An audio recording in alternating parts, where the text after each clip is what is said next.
আমার তো এক্সাম শেষ হয়ে গেছে, এখন তো আমি বাড়িতেই আছি। আজ যে সন্ধ্যার সময় ভাবছিলাম কি খাবো, তো ভাই হঠাৎ বললো যে বারো মজা বানানোর জন্য। তো মা বিকেলে ভিজে রেখেছিল ছোলা মটর, আমাদের এখানে চানাই বলে ছোলাকে। তো তার জন্য আমি ছোলাটা সিদ্ধ করতে বসিয়েছিলাম নুন দিয়ে।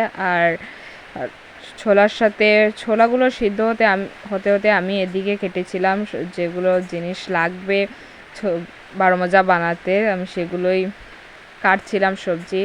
আর এখানে ছোলাটা সিদ্ধ করতে বসিয়ে দিয়েছিলাম। ছোলা মটর দুটোই একসাথে ছিল। আর আমি কেটেছিলাম বাঁধাকপি, টমেটো, লেবু, পেঁয়াজ, ধনেপাতা সবগুলো কেটে তারপর চানা ছোলা যাই বলো, চানা বা ছোলা মটর সিদ্ধ হওয়ার পর তারপর এখানে আমি বানানোর জন্য তৈরি করেছিলাম। আর এই যে হয়েছে।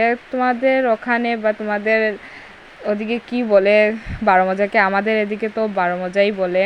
তো এদিকে আমি, ভাই, মা খাচ্ছিলাম, আর বোন ছিল না বাড়িতে।